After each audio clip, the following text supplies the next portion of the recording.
vai falar sobre nuvem híbrida, né, e proteção para nuvem híbrida.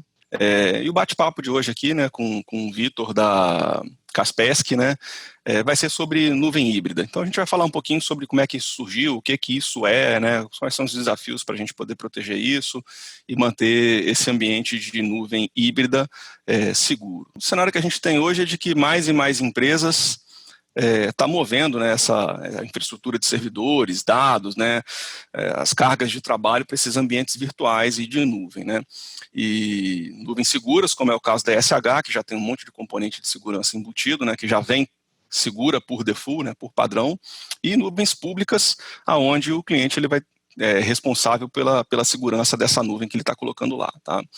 Então esse cenário heterogêneo de trabalho, né, que está usando várias tecnologias, né, misturando coisas dentro de casa com nuvem pública, com nuvem privada, né, orquestração no meio disso daí, aplicação funcionando para tudo que é lado, é o que a gente chama de nuvem híbrida, né, e aí esses clientes eles usam essas nuvens diversas, né, simultaneamente, e cada parte desse ambiente híbrido ele funciona com as suas nuances próprias, né, então eventualmente você está usando lá um serviço específico de uma nuvem pública que fala com outro serviço que é específico da outra nuvem pública, e aí você tem um servidor, sei lá, de banco de dados que é um ambiente físico, que conversa com uma aplicação que está no ambiente virtual, e aí cada componente desse ele tem a sua característica, né, ele tem as suas particularidades que a gente precisa levar em consideração na hora de proteger, né?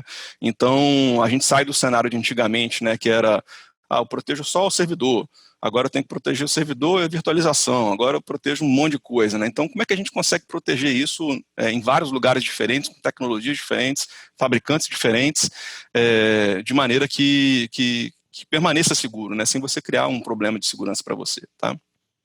Porque essa questão da virtualização de nuvem, apesar de trazer muito benefício para o negócio, né, questão de velocidade, simplifica a disponibilidade, né, a escalabilidade fica muito simplificada, né, também traz uma complexidade de gestão dessa infraestrutura, e essa complexidade ela, né, vai trazer vulnerabilidades que você vai precisar endereçar, tá? Então, por exemplo, você pode ter um servidor de produção que você está lá super preocupado com ele, e um ataque direto a um servidor desse que está em produção, ele é super complicado, né? Está protegida a máquina e tal, mas aí você tem lá um cara que está desenvolvendo a sua aplicação, ele sobe um servidorzinho do lado lá dentro da sua nuvem pública, e para usar para desenvolver alguma coisa ou para testar alguma coisa, e aí esse cara toma um ataque ali, e aí não vai fazer diferença aonde seu servidor está. Tá? Quem está te atacando vai atacar em todos os lugares, pode estar dentro de casa, nuvem pública, nuvem privada, não vai fazer nenhuma diferença. E aí, o fato de você ter uma parte do seu ambiente que você não controlou, ele pode colocar em risco o restante do ambiente inteiro, que é onde você está ali olhando, prestando mais atenção, né?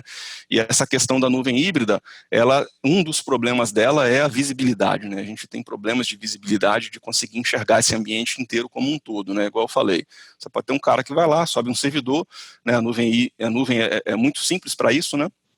Para você colocar uma máquina nova no ar, e essa máquina sobe sem proteção, e eventualmente ela acaba sofrendo um ataque. A gente vai falar de vários tipos de ataque comuns em nuvem mais para frente, e aí esse servidor seu que ficou vulnerável ali por um curto período de tempo, ele vai ser usado como uma jumping station, vamos dizer assim, para dentro do seu ambiente, né? Então é isso. Então a gente hoje vai falar com o pessoal da Kaspersky, como a Hanan comentou, né? Quem está com a gente hoje aqui é o Vitor, né? E aí o bate-papo vai ser sobre isso. Como é que a gente consegue proteger um ambiente desses que está espalhado em várias nuvens, em vários locais, com várias tecnologias, vários hypervisors, às vezes usando container, né, tecnologias novas misturadas com servidores legados, né? De repente você tem lá um front-end lá na Amazon, conversando com um mainframe dentro de casa, né? Então, como é que você consegue endereçar esses riscos de segurança quando a gente fala em migração para a nuvem, né? Então, gostaria de desejar aí as boas-vindas ao Vitor. Vitor, você está me ouvindo bem? Opa, estou ouvindo perfeito, Leonardo. Bom, primeiramente, queria dar um bom dia aí para todos, agradecer a presença e a disponibilidade também, o convite aí pela ESH, tá? Um prazer aí participar aí desse bate-papo com vocês, né? E como você já introduziu bem aí, a ideia é a gente falar aí de todos os desafios, das coisas que ocorrem aí, dos ataques, enfim, as formas da gente proteger esse ambiente em nuvem, né? Então, bora dar sequência aí para que a gente possa entrar mais detalhes aí nesses pontos. Legal. Então, quando a gente fala de nuvem, a gente é obrigado a falar de transformação digital, né? Que é o grande motor que move a economia, e a nuvem, eu falo que é uma engrenagem desse motor, né? Da transformação digital, que a gente está vendo aí várias empresas indo para a nuvem, e justamente porque ela traz benefícios que dentro de casa a gente dificilmente conseguiria ter, né? Então, quando a gente vai analisar o histórico da nuvem, deixa eu passar aqui o slide que eu vou falando, pessoal, até me desculpa, tá? Eu até esqueço que tem PowerPoint aqui. Então, um pouquinho sobre a SH, que eu acabei não comentando, né? Hoje a gente já passou muito mais de 300 colaboradores, né? ISO 9000, 20.000, 27.000, a gente tem data center próprio, Tier 3, temos, né, 1 milhão de portas de rede aí, sendo monitoradas, né, um time técnico super forte, né, vamos lá. Então, quando a gente fala do histórico da nuvem, a gente tem esse desenhozinho aí só para mostrar uma evolução lá de quando começou, né, que antigamente essas empresas, elas tinham lá os data centers tradicionais, né, toda empresa tinha, né, se não fosse um data center, um CPD pelo menos, né, só para diferenciar, né, a maioria tinha lá um CPDzinho com ar-condicionado na parede, né, às vezes um breakzinho no pé do servidor e tudo mais, né. E aí esses data centers, ou CPDs tradicionais, eles eram compostos basicamente por servidores físicos, né, estações de trabalho e tudo mais, né. E aí um primeiro passo, né, que eu digo que veio, né, para a gente chegar até no cenário de nuvem, né, começou lá atrás com os colocations, né, hosting, né, servidor físico. Então você tinha lá o seu ambiente mais crítico dentro de uma Equinix da vida, né, mas ainda tudo dentro do ambiente físico, né, nada ainda era virtualizado. Isso, pessoal, a gente está falando aí 2 décadas para trás, tá? Então, lá 2 décadas, 20 anos atrás, foi quando começou esse primeiro movimento de terceirização de data center, né, falando de infraestrutura mesmo, né. Então, na época, era isso aí, basicamente, hosting, colocation, ainda não existia nuvem, né, virtualização ainda estava nos primórdios, ainda era uma coisa meio desconhecida, que a gente não usava, né. E aí, eu falo que quando a gente começou a usar a virtualização, teve um boom dos thin clients, né, que eu acho que foi o primeiro movimento de virtualização, especialmente na área industrial, tinha muito também, né, então o usuário nem sabia que o que estava rodando ali era só teclado, mouse e vídeo, ele não fazia a menor ideia que, na verdade, o processamento, os discos, né, estava tudo rodando lá dentro do data center, e ali na frente ele estava vendo só a casca do que estava funcionando, né. E aí passou para nuvem pública, nuvem privada, e aí essas empresas que adotaram uma nuvem pública, ou 2 ou 3, começaram a usar várias de SaaS e tal, e aí a gente chega nos desafios, né, que são várias tecnologias, né, que eu comentei, então, aí eu queria até, Vitor, se você puder entrar aqui para poder falar um pouquinho para a gente sobre essa questão de como é que endereça, né, esses problemas de você ter hypervisors diferentes, né, mudanças de arquitetura, pressão por redução de custo, né, expansão geográfica.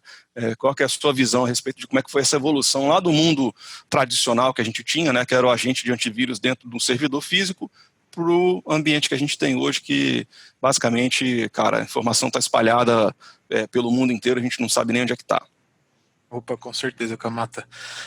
Bom, como você mesmo comentou, né, no início, quando isso não era tão presente ainda assim nas empresas, né, não era tão, não tinha o volume que isso tem hoje, muitas das empresas acabavam utilizando as mesmas técnicas, as mesmas soluções para proteger aí seus ambientes de data center, né. Isso já oferecia algum nível de proteção, né, mas acabava criando aí alguns tipos de barreira, né. Nem sempre isso ocorria na melhor performance possível, né, esbarrava aí em alguns outros problemas, até alguns problemas que a gente vai mencionar aí no próximo slide, de questão de um gap aí sem proteção, enfim.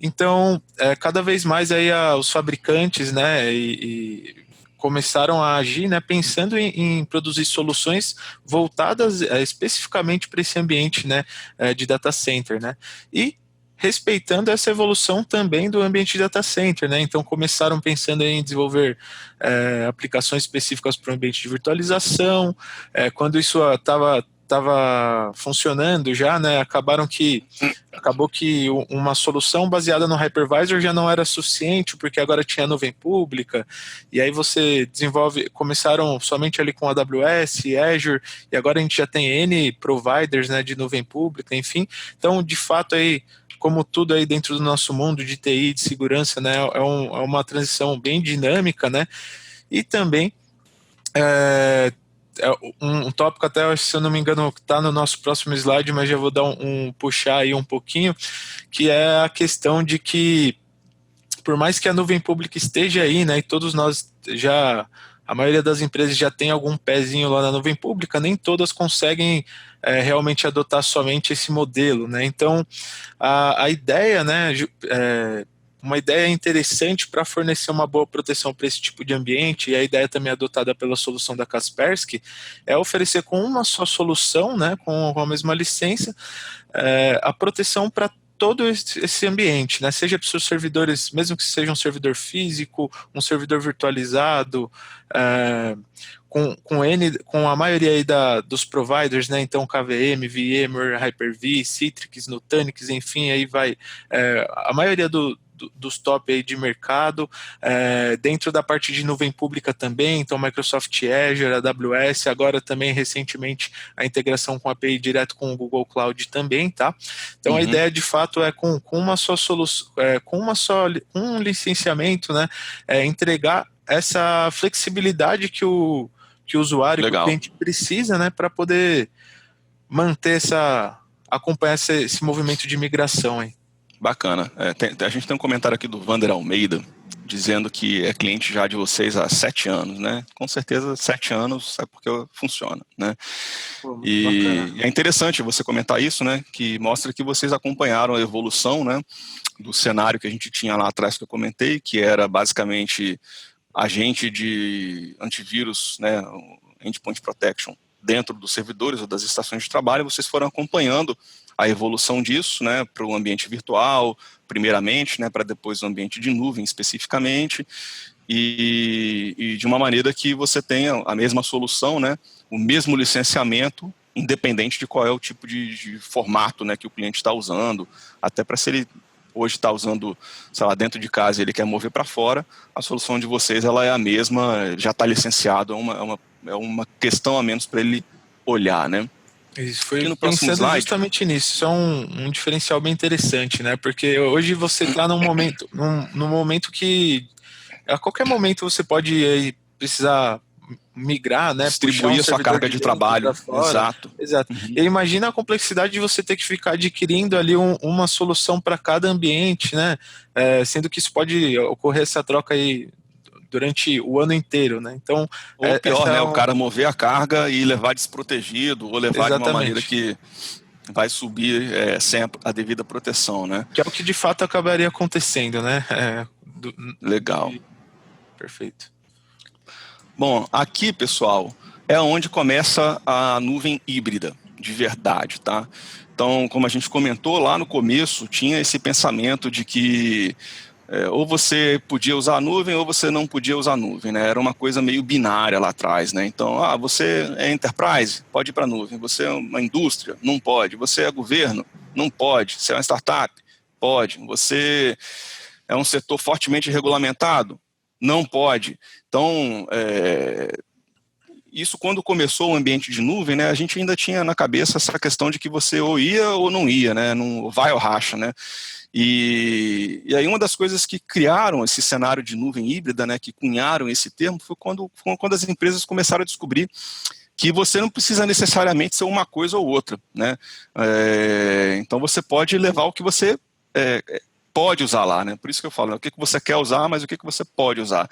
E aí as empresas foram descobrindo que mesmo aquele cara, né, aquele cliente fortemente regulado, né, por exemplo, o setor bancário, que jamais vai tirar de repente dentro do seu data center próprio, não vou falar jamais porque, né, é um termo muito forte, né, mas que dificilmente vai tirar de dentro do seu data center, né, o sistema bancário propriamente dito, né, ele pode levar para fora um sistema acessório, né? A própria ESH ela tem cases com clientes do setor bancário, aonde as ferramentas de GRC estão na nuvem, né? É um software as a service que o banco consome, né?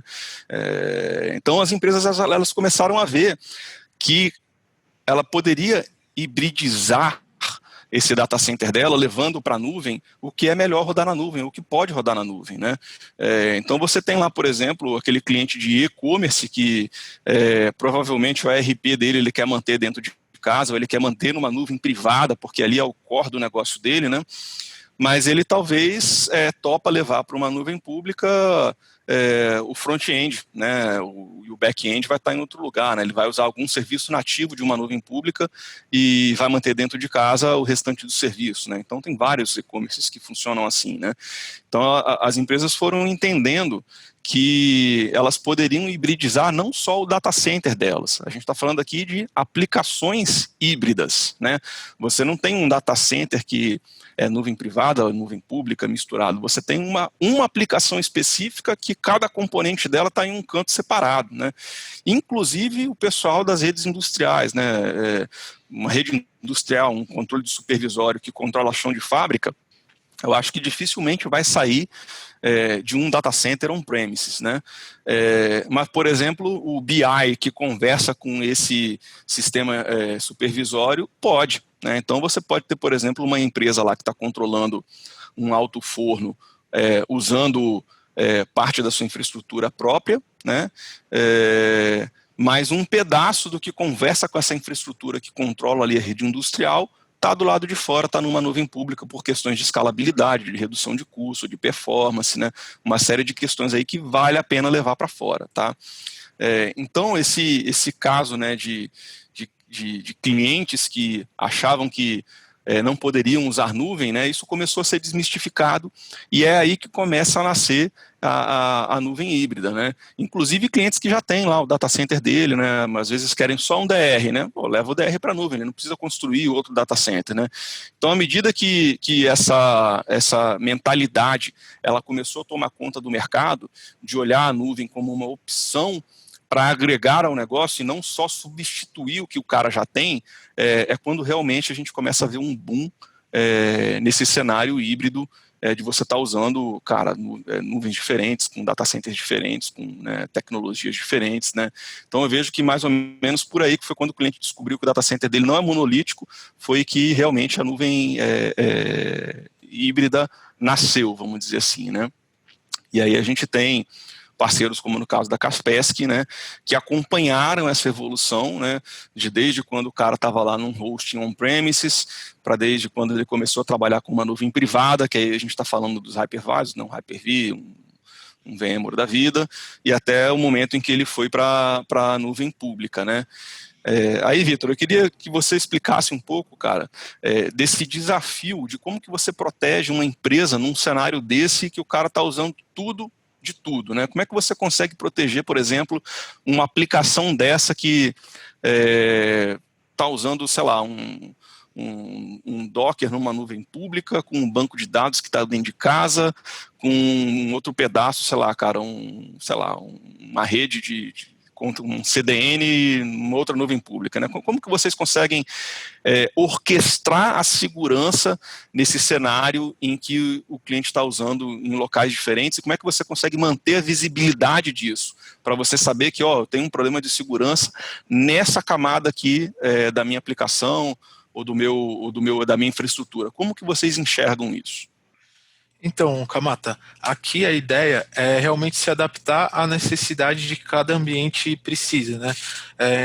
Cada ambiente ele tem suas peculiaridades e também tem as suas principais dores. Então, voltando até no nosso comentário anterior, que a gente comentou, a gente vai proteger tudo com a mesma licença, mas não necessariamente a mesma aplicação, porque nem tudo que eu preciso ali nas minhas dores na minha virtualização on-premise não são exatamente as mesmas, né? Muitas são compartilhadas, mas não são exatamente as mesmas da nuvem pública, tá? Então a gente consegue manter unificado o que é mais importante, o licenciamento para te dar flexibilidade, para te dar praticidade, né, como cliente, e o gerenciamento, né? A console de gerência. Então você vai ter toda a visibilidade de todo o seu parque aí de data center, seja onde esteja essa máquina, né, você vai estar visualizando na mesma console, você vai ter toda capacidade ali de fazer um health check do seu ambiente, de bater o olho ali e entender de como que está, né, processar os eventos, os alertas no mesmo local,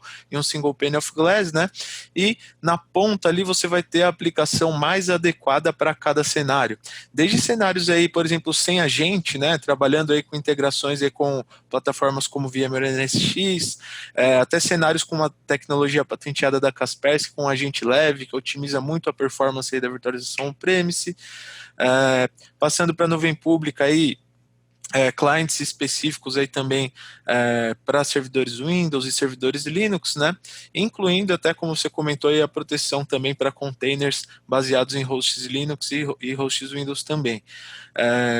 Então, a gente consegue entregar uma solução no geral com só um, com muita praticidade ali nas duas pontas principais, né, licenciamento e gerenciamento, e adereçar com carinho ali a cada necessidade de cada ambiente, de cada cliente na ponta, tá? E fora isso, né, falando da solução, só queria comentar mais alguns pontos aqui que dentro aí dos quadradinhos, dentro do que você comentou, que eu acho legal discutir aí sobre nuvem pública, né, desculpa, sobre nuvem híbrida, que são aí alguns pontos que fazem a gente querer mudar, né, para a nuvem pública, como a redução de custos, por exemplo. Então, é muito cobrado da gente essa questão aí de fazer mais com menos, enfim. Aí cresce o olho ali também, você trocar ali o que seria um bem de consumo, né, você ter aquele equipamento físico dentro de casa, ter todos esses custos de CAPEX, do que você passar a obter esse serviço, essa infraestrutura como um serviço de fato, né, e mudar isso aí para um modelo aí de OPEX. Isso é uma coisa que brilha o Entendi. olho, né, geralmente aí na parte de gerenciamento, de finanças, enfim.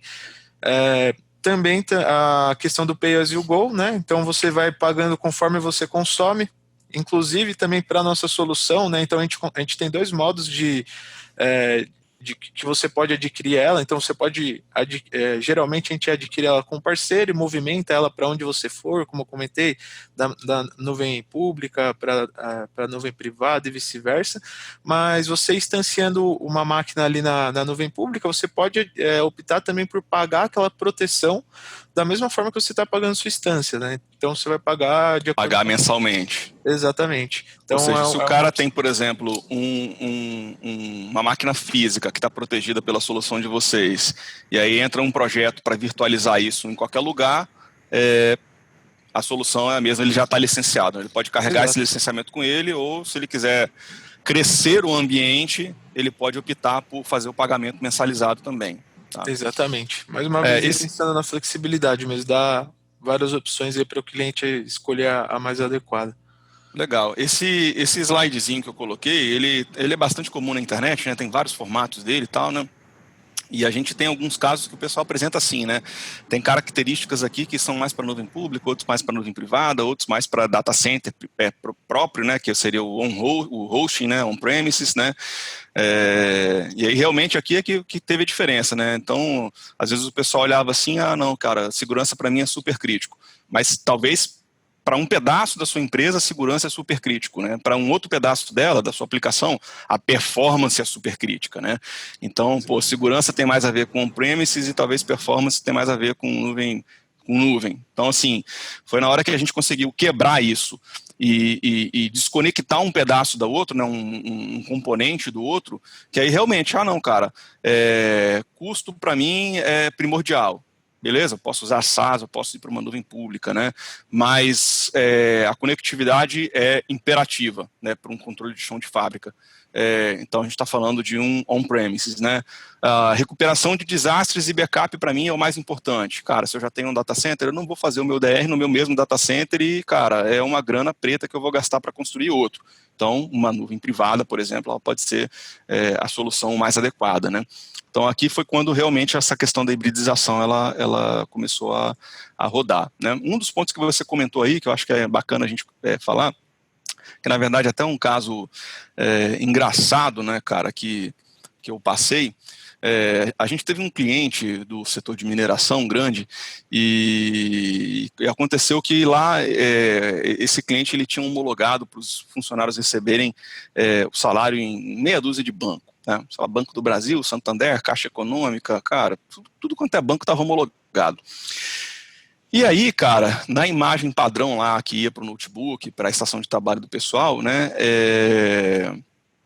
todos esses agentes, né, desses bancos, né, os plugins de segurança desses bancos, eles eram instalados, cara.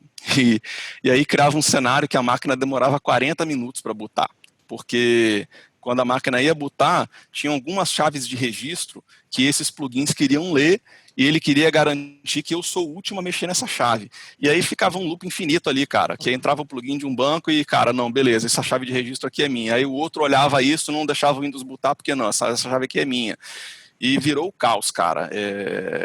Eu queria que você falasse um pouquinho dessa questão de performance. Vou até passar o slide aqui, que a gente já vai entrar no outro assunto. Opa, aqui.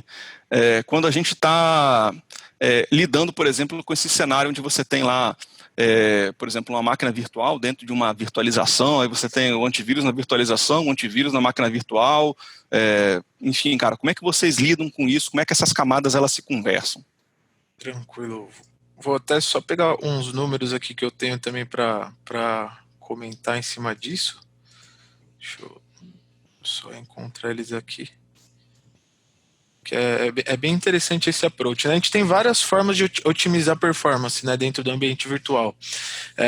E pensando também novamente em vários cenários, né? Então, no ambiente, por exemplo, até de um prestador de serviços, como você comentou, ISH possui uma nuvem segura. Então, imagino que vocês têm uma rotatividade ali absurda e diversas camadas de segurança atuando ali em cima, né? Pensando num cenário de prestadores de serviços, enfim, a gente tem a questão da proteção no formato agentless, ou seja, mínimo impacto, né, no boot time, enfim, da máquina ali não vai mudar nada, né? Ou seja, o sistema operacional ele está ali vivendo dentro da Matrix ali, ele não sabe que tem um antivírus rodando embaixo dele. Exatamente, não tem nada instalado no sistema operacional, a proteção fica rodando totalmente aí no hypervisor graças a essas integrações aí com o NSX, tá? Então, isso seria, falando de performance, seria o modelo mais performático, otimizado, né, mais performático. Mas a Kaspersky também tem um outro modelo que é bem diferencial, porque é até patenteado, né, uma tecnologia patenteada da Kaspersky, que é a metodologia do agente leve, né? Então ela também utiliza o mesmo conceito ali do agente leve, onde ela tem uma máquina virtual segura que centraliza ali todos os scans com um mecanismo de cache, né, para evitar ali escanear um arquivo que seja incomum entre as máquinas virtuais. Ele vai orquestrar todos os updates da forma mais inteligente possível ali também para evitar ali que eles onerem ali na performance, né? E só que na ponta ali dentro da máquina, né, a gente tem um agentezinho. Então, o que é o ponto negativo de você ter um agente, né? Obviamente, onde você tem algo instalado, você vai ter um gasto de performance um pouco maior, mas você consegue entregar também mais funções que você não conseguiria no modelo sem agente, né? No modelo agentless. Então, sempre eles podem balança, coexistir, né? A gente consegue trabalhar com os dois. Não, na verdade é uma questão de escolha mesmo, né? Então a gente tem que entender qual que é o mais adequado ali para aquele cenário, mas os dois eles não coexistem. Entendi. Mas o que é bacana do agente leve é que ele entrega basicamente assim o mesmo nível, um nível de proteção assim muito próximo da proteção tradicional, com um ganho de performance assim extraordinário. Já vou comentar alguns números com vocês, tá?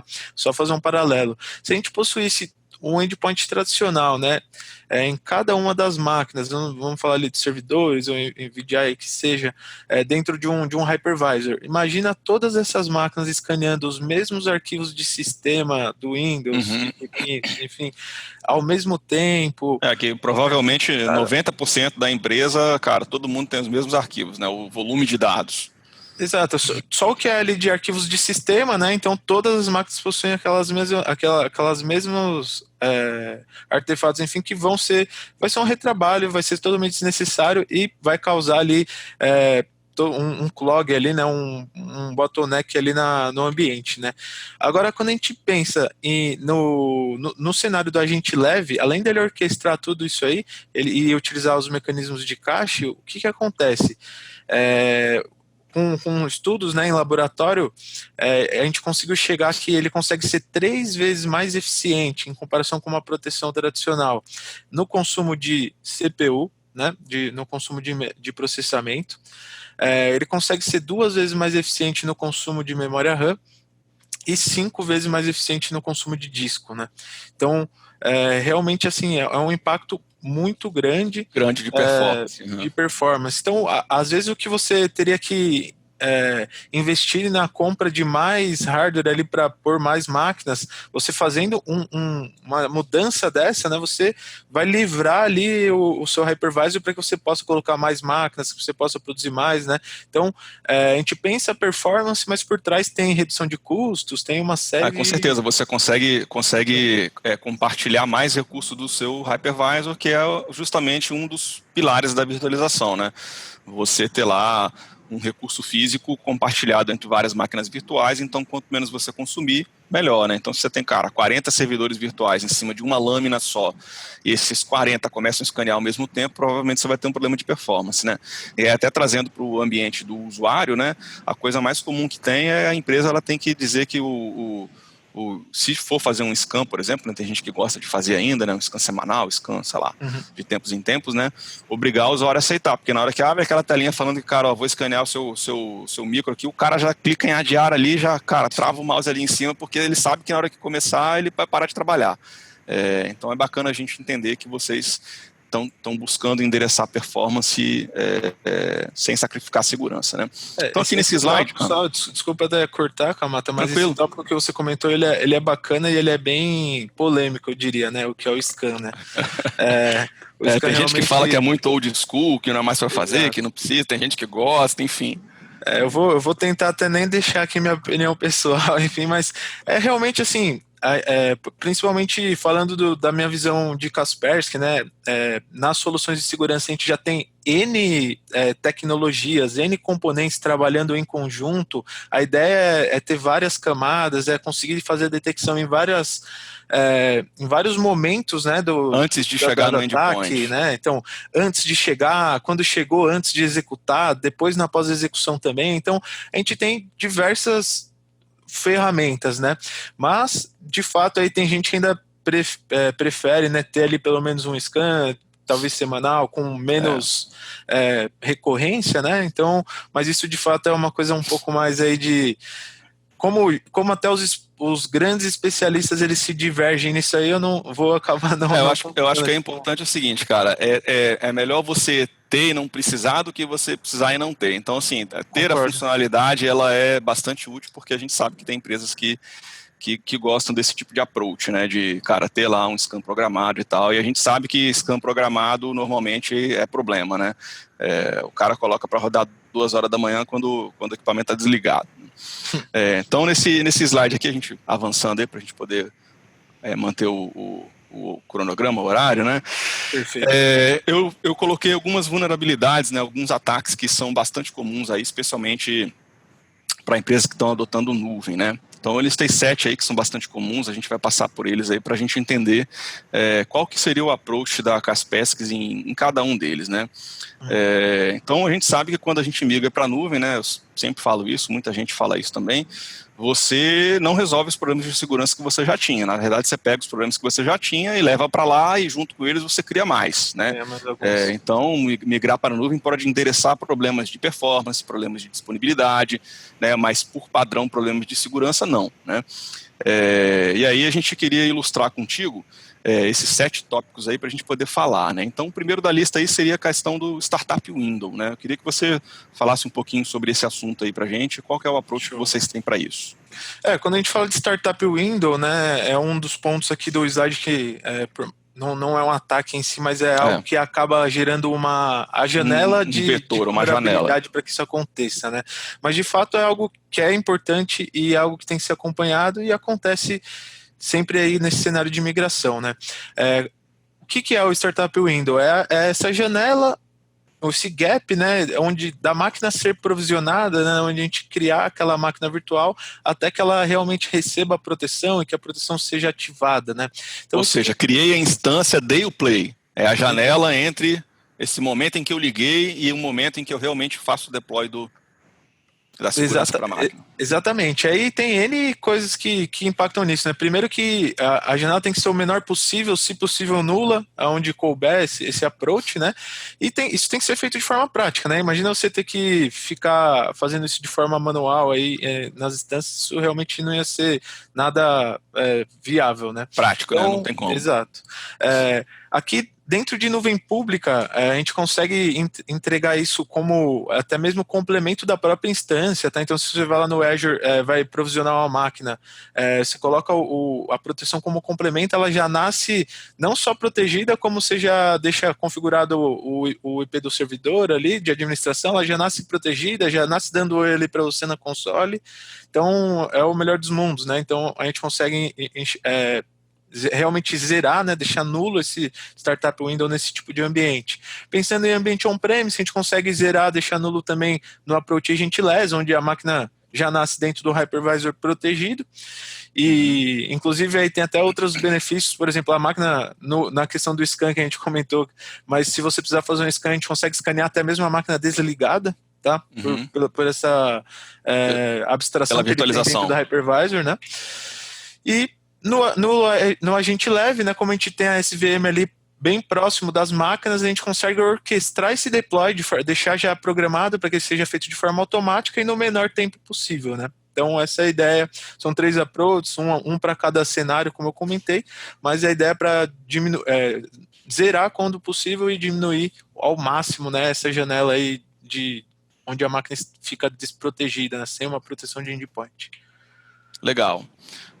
Ou seja, super crítico, né? Especialmente em nuvem, que a gente sabe que o pessoal fica escaneando 24 horas por dia os IPs públicos dessas nuvens, né? Especialmente as públicas, justamente para pegar ali o momento em que a máquina fez o deploy e ainda está desprotegida, né?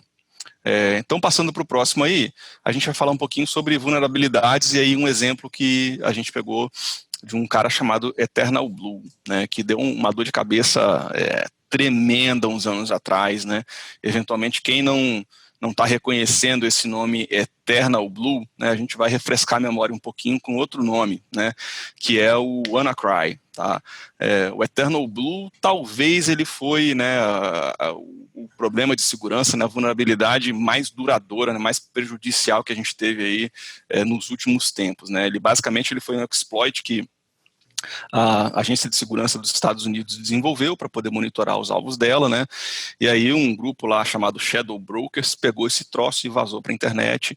E um mês depois que isso estava na internet foi quando veio o WannaCry, né? Então aqui a gente está falando de vulnerabilidade zero day, né, Vitor? Então a gente está falando aí dessas questões de ataque Exatamente. remoto, né?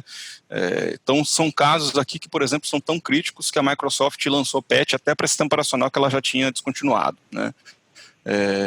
Então foi bem grave aí o WannaCry, acho que todo mundo lembra dele, né? Aí, para esse tipo de cenário, Vitor, que a gente está falando de casos como foi o do WannaCry, entendeu? Qual que seria o approach que vocês recomendariam? Como é que a Kaspersky enxerga esse tipo de problema de segurança?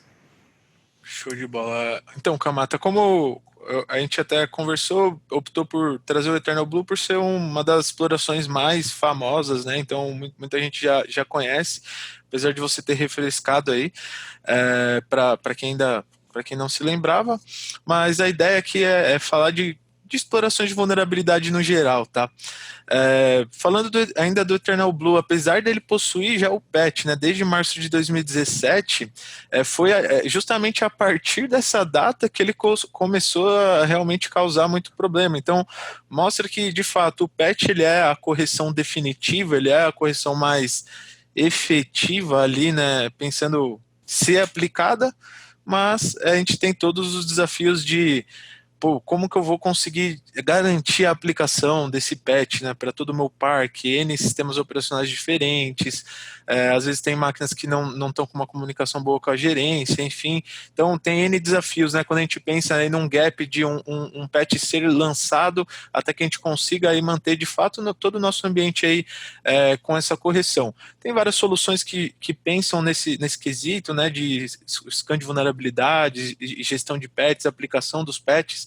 A Kaspersky também tem esse approach, ela possibilita que você faça a correção definitiva do patch pela mesma console que você faz tudo que eu comentei aqui anteriormente, o gerenciamento de todas essas máquinas, então isso é bacana, né?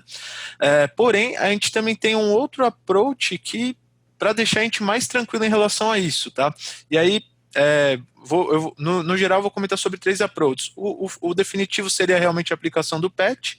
Muitos fabricantes também trabalham com regras específicas por vulnerabilidade, né? Então ele vai criar, que alguns chamam de patch virtual, enfim, onde você vai aplicar uma regra específica, né? Algo fixo, algo que não é dinâmico, ou seja, se algo mudar ali naquela estratégia, né? Se ele mudar um IOC, mudar alguma coisa, ele vai passar aquela regra, e também aquilo vai ser feito depois que aquilo já é conhecido, ou seja, é uma estratégia válida, com certeza, né? Como eu comento sempre, proteção em camadas é a ideia mais interessante, porém acaba continuando você tendo esse gap, né? De A até gente sempre algo fala seja que aplicado. a proteção em camadas tem que ser estilo cebola do Outback, né? Bastante camada mesmo, para não ter Exatamente. problema. Quer falar do Ah, próximo aí? então, Depois? o terceiro, né, o que seria o primeiro, o que ia atuar na linha de frente, é um componente que ele está presente aí nas soluções de virtualização da Kaspersky, também nas soluções de endpoint tradicional, né, que a gente chama, na Kaspersky a gente chama de Exploit Prevention, tá? Então, ele é um componente específico para ficar olhando a questão de exploração de vulnerabilidades a nível de análise de comportamento. Então, vai ser totalmente baseado aí em behavior analysis. Ou seja, ele vai estar Legal. observando sobre a Ele não está tática dependendo de assinatura. utilizada. Exato, e ele está olhando sobre a tática utilizada naquele exploit, né? Ele não está olhando sobre qual porta que ele utiliza específica, né? Não, é uma análise dinâmica, não uma análise ali estática baseada numa Entendi. regra. Uhum, Então uhum. isso é bem interessante e uma curiosidade nisso, né? Ele acaba sendo uma ferramenta para muitas vezes, por exemplo, a gente tem esse programa de bug bounty, enfim, a gente tem que ficar correndo atrás, testando para achar uma vulnerabilidade. Essa ferramenta ela acaba achando N vulnerabilidades zero day automaticamente, ou seja, o cliente vai tá sendo explorado ali e a gente consegue barrar uma vulnerabilidade que nem era conhecida. Isso aconteceu Uhum. recentemente, no final do ano aqui de 2019, uma vulnerabilidade cross ali entre o sistema, o Windows, o sistema operacional, que afetava também o Google Chrome, possibilitava ali a elevação de privilégio, enfim, e o Exploit Prevention barrou ela e na sequência ali os analistas da Kaspersky foram olhar e o que era aquilo e detectaram que de fato era uma Era um ameaça zero day. totalmente nova, exato, era uma exploração totalmente nova e reportaram isso aí para a máquina. Você falou um negócio agora aqui que, cara, eu fiquei até curioso, cara. Se quando vocês pegam, por exemplo, lógico que talvez você não vai ter a resposta, mas assim, é, programas de bug bounty, né? Então você tem uma aplicação dessa que pegou um zero day e você foi lá e reportou para o fabricante, né? Pô, será que a Kaspersky ganha dinheiro reportando Pô, um zero day? Como você, como você falou, de fato eu não tenho a informação correta, mas eu acho justo que se Mas eles né? ganham É dinheiro, que uma, cara. eles podiam fazer uma distribuição aí com os funcionários, né? Vou Dar um instalar no meu pouquinho para cada notebook um. aqui e vou executar um monte de coisa, ver se eu pego. Mas vamos lá, cara. Seguindo aí para a parte de força bruta. Me explica aí, cara, qual que é a descrição que você daria aí para esses ataques de força bruta, especialmente na nuvem, né, que a gente está falando, e o tipo de proteção que a gente consegue garantir.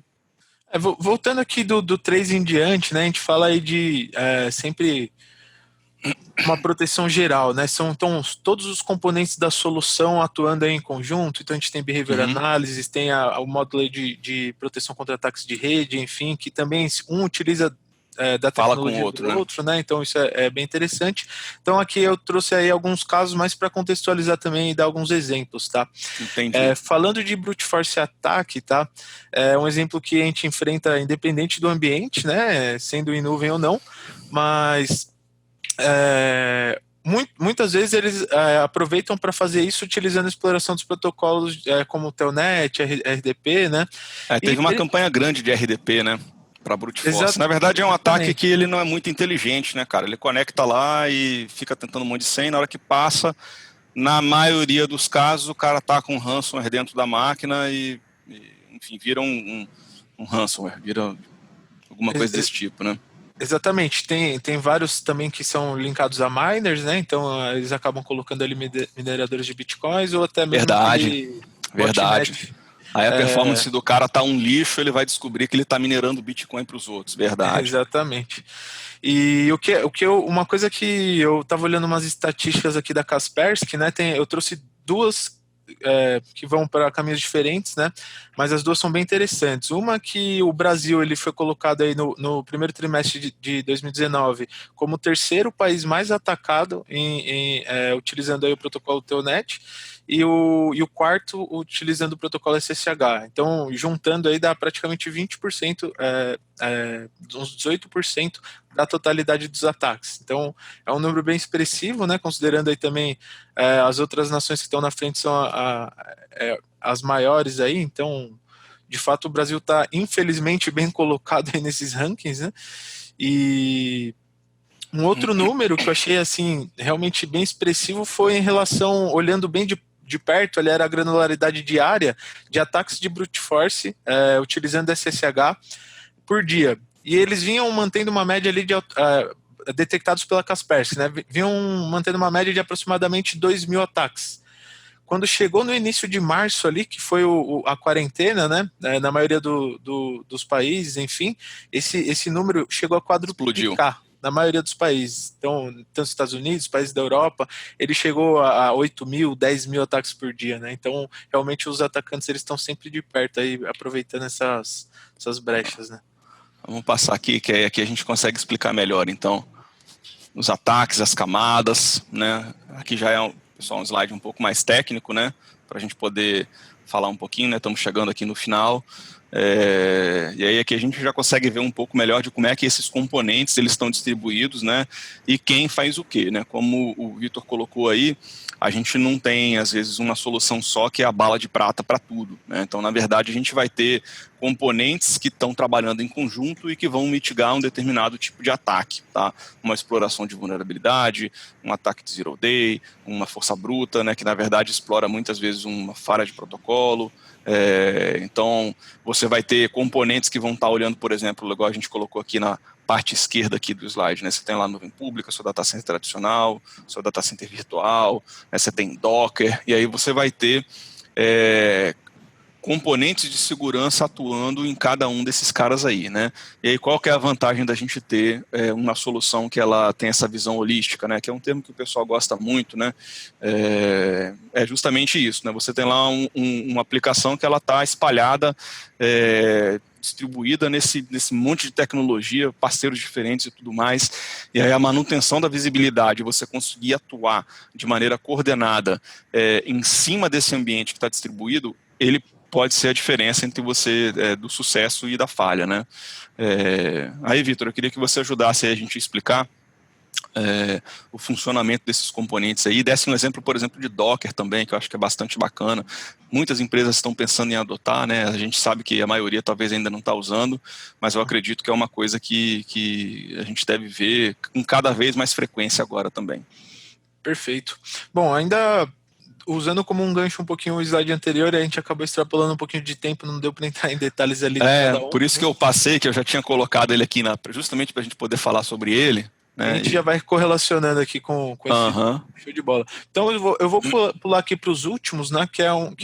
Que é um cenário aí mais aplicável, né? Para essa questão aí de containers, enfim. Qual que é a ideia aqui, né? Então, primeiro falando aqui com essa imagem da esquerda, né? Então a gente entende que o ponto principal um diferencial legal da solução é essa questão da visibilidade, né? Então, tudo que você está vendo aqui, nuvem pública, Azure, AWS, até Google Cloud, e todo o seu resto da sua infraestrutura, incluindo aí seus containers, você vai ter essa visibilidade no mesmo single pane of glass, tá? E falando de containers infectados, né? Qual que é o exemplo que a gente ia trazer aqui no slide anterior, tá? Em abril de 2019, a própria Docker fez um anúncio oficial, né, para os clientes, solicitando que eles trocassem a senha e verificassem os logs de segurança, né? Então eles admitiram aí que houve eles foram comprometidos, né? E na investigação eles levantaram a possibilidade, né, que o objetivo dos atacantes era obter os tokens e as chaves de acesso que ia permitir eles acessarem os repositórios de código dessas empresas. Então ali, desde uma questão mais de espionagem industrial, né, você adquirir aquele código e monetizar com isso, até mesmo comprometer esses códigos, injetando aí, comprometer esses projetos, né, injetando códigos maliciosos. Então, são mais. Isso é só um exemplo de o porquê que é importante a gente elevar também, como eu falei, proteção em camada sempre, a gente trazer também mais para cima ali dentro essa abstração para visualizar de perto ali o container e as imagens que a gente utiliza, tá? Então, por exemplo, aí com essa proteção, com essas features especializadas para container que o Kaspersky oferece, a gente consegue verificar durante o processo ali, né, durante a esteira, verificar a imagem antes de utilizar ela, verificar o container na hora que ele vai ser publicado, durante a publicação. A gente tem códigos para integrar com as aplicações de esteira como Jenkins, por exemplo, né? Então a gente consegue ter uma visibilidade mais próxima disso, evitar que a gente esteja usando aí algo que foi comprometido, né?